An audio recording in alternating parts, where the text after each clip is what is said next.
Praise the Lord. Pastor Jiboy, akong gihangyo, hallelujah, sa pagsaka, sa pag-lead sa atong devotional. Praise the Lord, nalaligon ang pangalan sa atong buhay ng Diyos.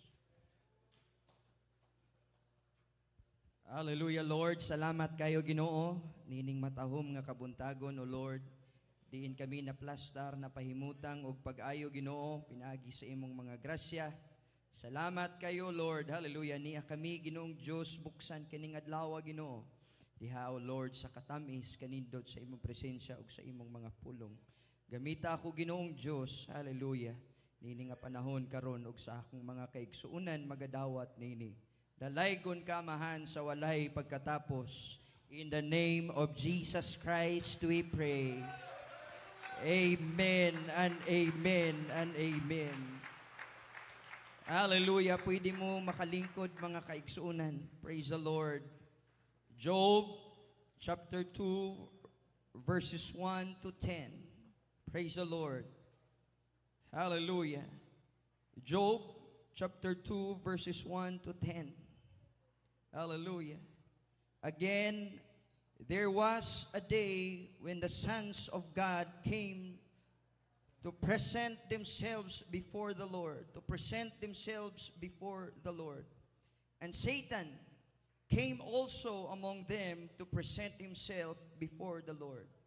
And the Lord said unto Satan, From whence comest thou? And Satan answered the Lord and said, From going to and fro in the earth, and from walking up and down in it. And the Lord said unto Satan, Hast thou considered my servant Job, that there is none like him in the earth, a perfect and an upright man, one that feareth God, and sheweth evil. And still he holdeth fast his integrity, although thou movest me against him to destroy him without cause. And Satan answered the Lord and said, Skin for skin, yea, all that a man hath will he give for his life. But put forth thine hand now, and touch his bone and his flesh, and he will curse thee to thy face. Verse 6, And the Lord said unto Satan, Behold, he is in thine hand, but save his life. So went Satan forth from the presence of the Lord, and smote Job with sore boils from the sole of his feet unto his crown. And he took him a potsherd to scrape himself withal, and he sat down, hallelujah, among the ashes. Then said his wife unto him, Dost thou still retain thine integrity? Curse God and die. But he said unto her, Thou speakest as one of the foolish women speaketh. What? Shall we receive good at the hand of God, and shall we not receive evil? In all this, hallelujah, did not Job sing with his lips. In this morning devotion, hallelujah, aron nga mapreparar kita mga kaigsunan sa pagdawat sa mga lectures, praise God, we must devote first ourselves, and we must soak our hearts in the words of God. Hallelujah. One of the biggest question sa diha nga magkalisod ang atong pagpamuhat, sa dihang dagsaon ta sa hilabihan nga mga pagsulay, ang pinakadakong pangutana, mga kaigsunan, unsa kahay akong buhaton. Hallelujah. Praise God. This morning, I want to share a few words for a few minutes, mga kaigsunan. And for the sake of retention, tagahan nato niyog title, mga kaigsunan ko. Hallelujah. Will you still retain your integrity? Amen. Sa Bisaya, unya, miingon ang iyang asawa kaniya, mupadayon ka ba gihapon sa imong pagkamatarong? Hallelujah. Mga kaigsunan, wala na'y mulabaw pa, praise the Lord, sa pag-alagad, pagministeryo, nga gibuhat, gipabarog, dihaa sa pagkamatarong, mga kaigsunan. Sa atong pagpamastor, daghantang diskarting pwedeng mabuhat, daghang estilo sa kalibutan nga pwede natong masundan. daghang estratehiya nga pwede natong maaplikar, daghang resources and finances nga pwedeng mao ang atong palihukon. Apan wala nay mas mulabaw pa sa ministeryo nga diha gibuhat sa pagkamatarong. Kansang pagkamatarong dili ato, apan ang pagkamatarong iya sa Dios. Kay kita mga partakers lamang sa iyang kahimayan. Wala pa mausap ang simple nga formula nga nag-ingon, but seek ye first the kingdom of God and His righteousness, and all these things, wala nag-ingon, and all these tithes, no, ingon ang versikulo, and all these things shall be added unto you. Kung mag-ampo ta, mga kaigsunan, tinarong, sublion ko pagstorya, kung mag-ampo ta, tinarong, walay daghang exhibition, walay daghang atik-atik, mag-ampo ta, tinarong, presentar atubangan sa Diyos. Santiago 5:16, ang pagpangamuyo sa taong matarong, dakong kahimuan, walay daghang unsa pa, mag-ampo ta, may pagkamatarong. Sa bugno sa kinabuhi, tinarong mga kaigsunan, walay daghang pangilad, walay daghang teknik, apahan, maningkamuta nga masubay nato ang pagkamatarong sa Dios.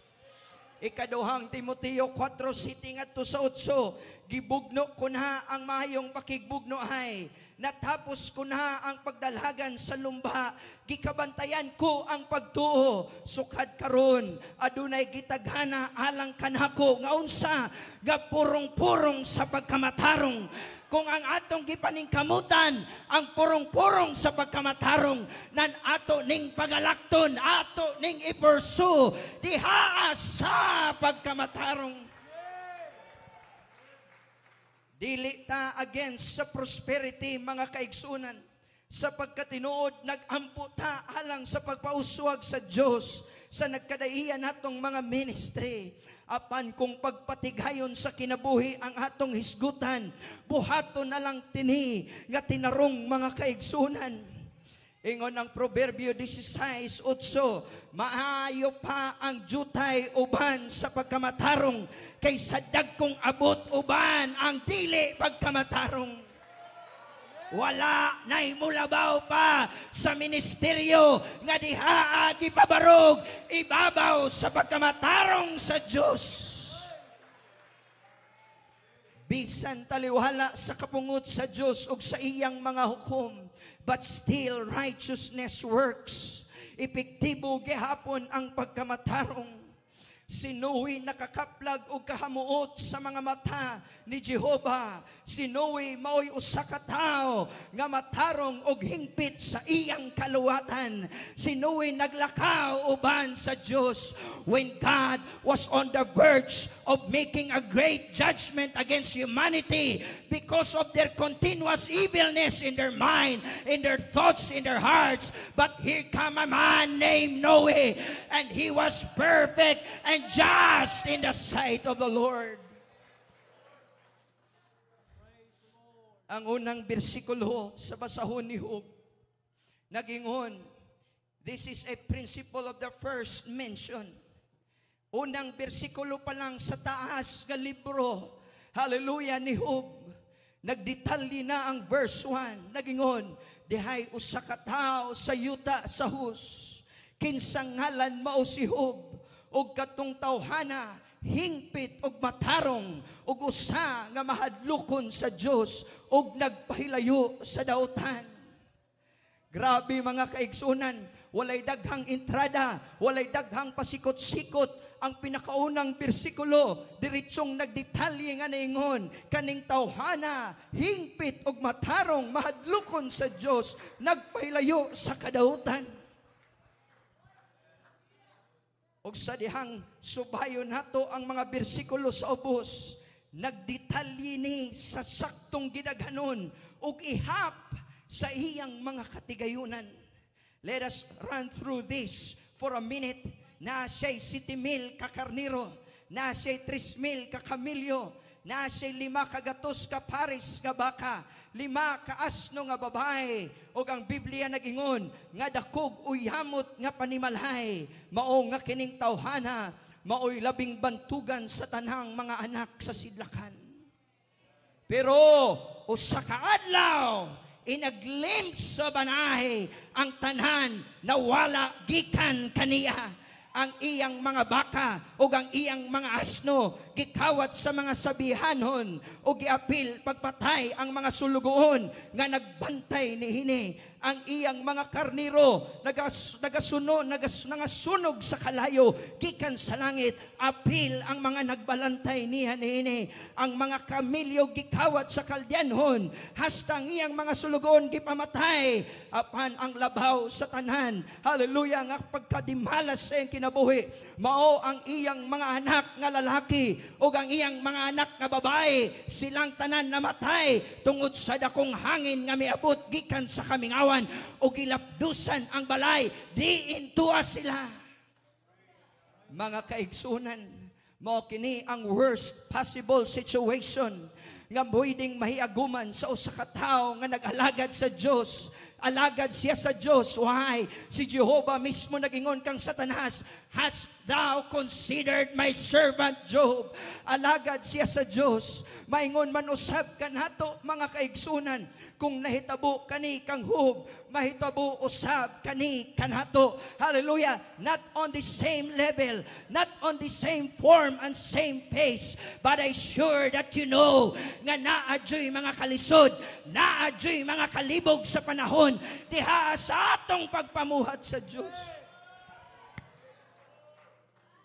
Ang pinakadakong pangutana sa dihang nahata sa panahon sa kalisdanan mauni, unsa na may akong buhaton? Hallelujah. Kung ang atong ministry sulayon sa kalisdanan ug sa kaguliyang ug sa kawaladon, kung ang atong pag-alagad sulayan sa mga atake, hallelujah, ang atong dungog ug ang atong pangalan ibutang diha sa question, mga kaigsunan, sa sitwasyon nga daw wala na tay paglawom, daw dili na masulbad, ang pinakadakong pangutana, unsa na may akong buhaton? Hallelujah.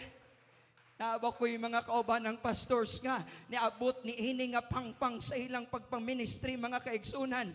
Unsa na ka ang akong buhaton? Wala na ko'y kadaganan, wala na ko'y kasibugan. Unsa ka ang akong buhaton? Mga mahal na kong kauban ng pastors, wala ko'y laing ikadasig sa inyo mo kini. Aron tubagunta ang unsa na may atong buhaton. Ang tubag mauni, mga kaigsunan, padayon sa pagkamatarong. Ingon ang iyang asawa, "Hope, wilt thou still retain thine integrity?" Magpadayon pa ba kagi hapon sa imong pagkamatarong?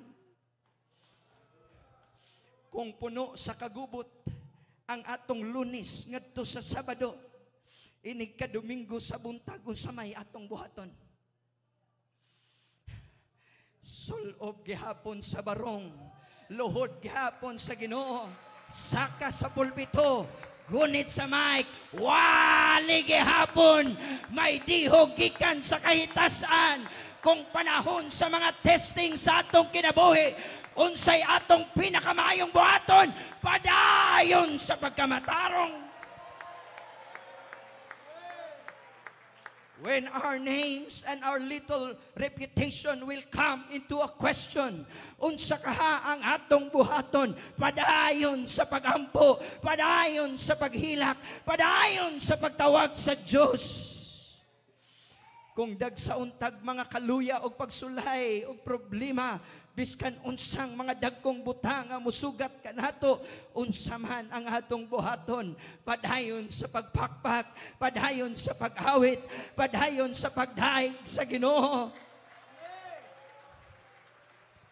Kung ang yawa moingon, undang na surrender na. It's better for you to quit and abandon the church. Unsa man ang atong buhaton, padayon sa pagpanangyaw, padayon sa pagpamastor, padayon sa pag-alagad sa Diyos, padayon pag-attend sa konferensya.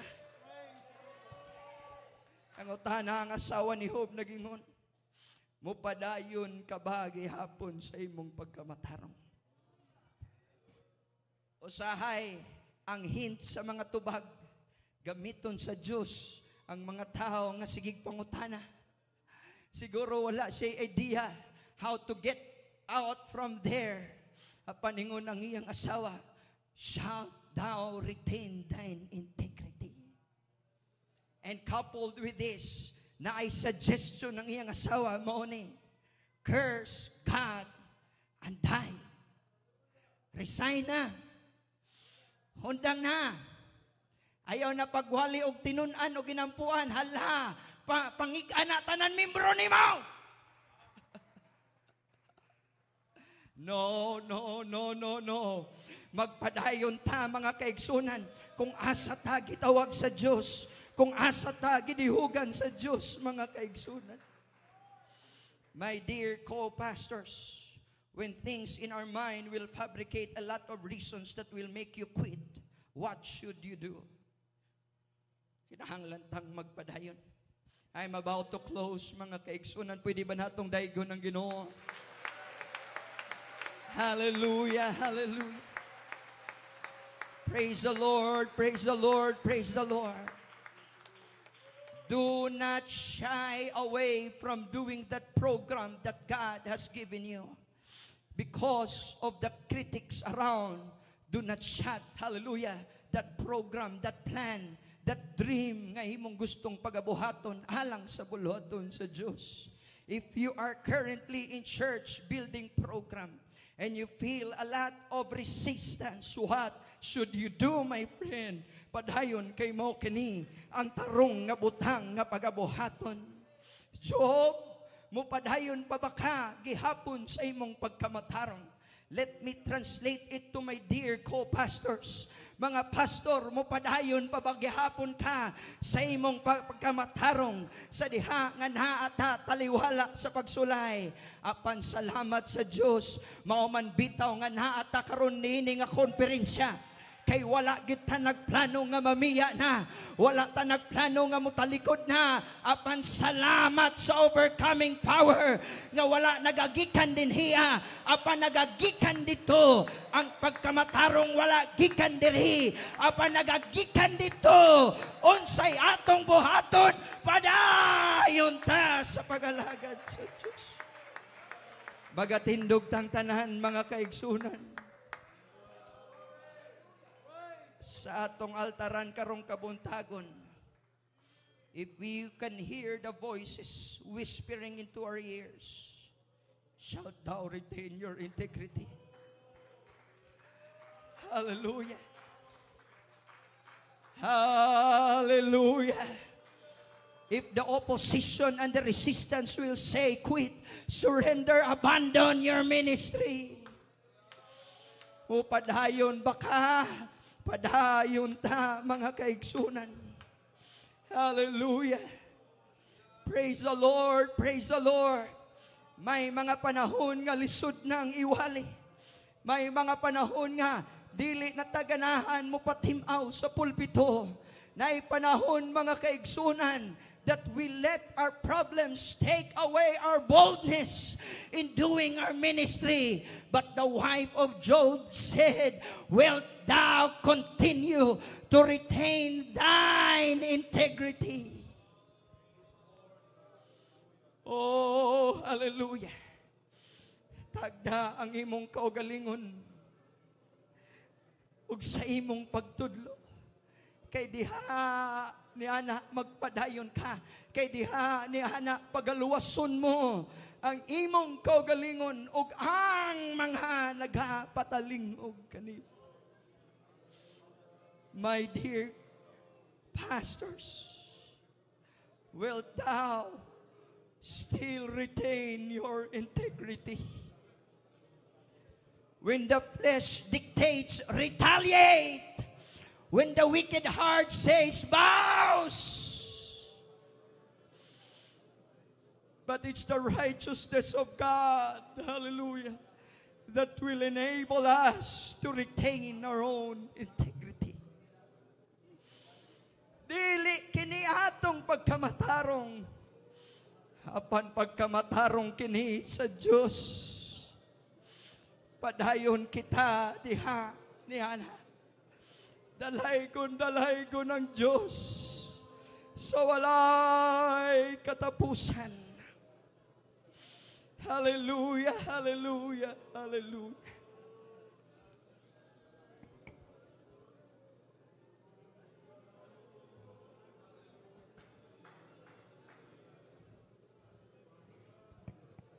Praise the Lord. Hallelujah. Yan po nato mga kupastors.